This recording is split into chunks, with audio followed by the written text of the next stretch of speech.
دې سټیج نه عمران خان ته اپیل کوم چې آیا ایم پی ای زه یم که نه که زه ایم پی ای یم نو د ما په حلقې کې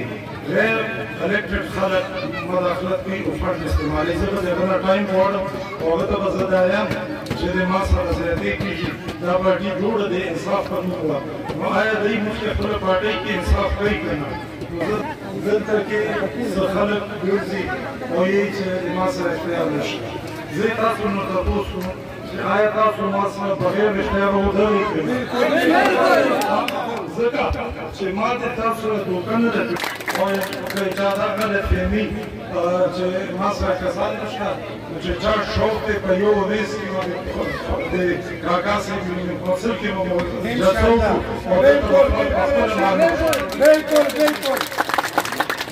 ما نه به زده دي چې ټیکهدار به رانه زده دي چې کوم مجبوره دی چې هغه ته بیل نه پاس چې کله الیکشن نو ته نه پته چې دا ټیکهدار به هم دې په لري ګاډي نو دلته کې ما ته یقین دی او نن چې زه سړي نه یم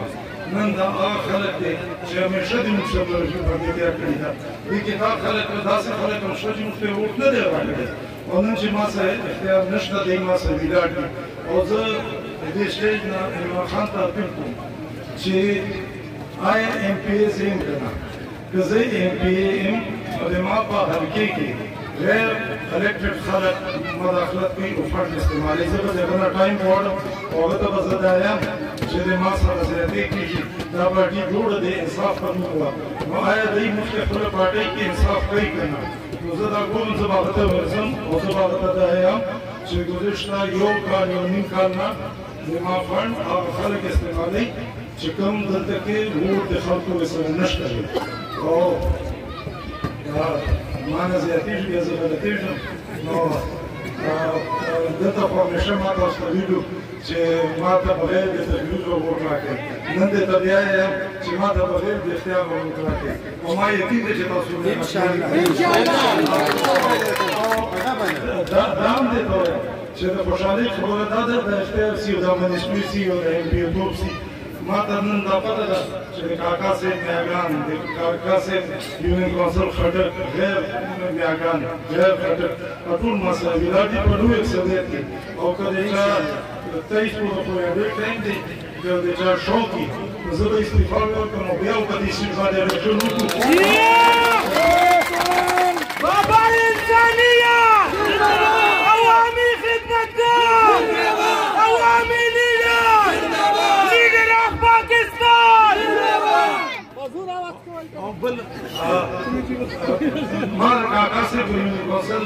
د میاګانو د خټکو د غیر خټکو د غیر میاګانو خلکو باندې دومره یقین دی چې سمه د ما مارکي په خلکو باندې یقین دی او دوی همیشه چې ما دوی ته اواز ورکړی دی چاہے هغه اسلام آباد کې درنه وه چاہے په لاهور کې وه دوی ټول په خپل خرچ راوتي دي ما دوی ته نن هم چاته سو د ثابت کې چې ما یو کس را یو عمل وکړي دا دوی چې د خپل کورونه نه راووتل نو دا دوی په ما باندې احسان دی ځکه چې دا پروپاګانډا وه چې د هغه سره هېڅ هم نشته نو خلک به ترې وسولي ما ته پته ده چې زموږ د علاقې خلک غیرتمند ښه عزتمند دي او دوی به انشاءالله تعالی ما سره مدد کوي او زه دې بله خبره کوم چې کله بلدیاتي الیکشن وي د ما زوی هر به ولاړي تاسو ټول به ورسره ملګرتیا کوئ که نه او دلته کې چې څوک یوه کوي چې هغه به ټرانسفر شي یا به دغه شي زه ټوله زه یو شوی یم دا طاقت دا اقتدار صرف د الله دی او چې کله الله نه ویریږي د چا نه ویریږي ما چې د الله مدد والئ نو لیاقت څه شی دی او یا بل څوک څه شی دی تاسو په خپله کامیاب دي نو زه تاسو نه یو ځل بیا شکر ادا کوم چې په دې ګرمۍ کې په دغه کې تاسو ماته په روزه دې زه تاسو ټول شکر گزار یم چې ټول باندې د نوروي په ډېر کې کاکا صاحب د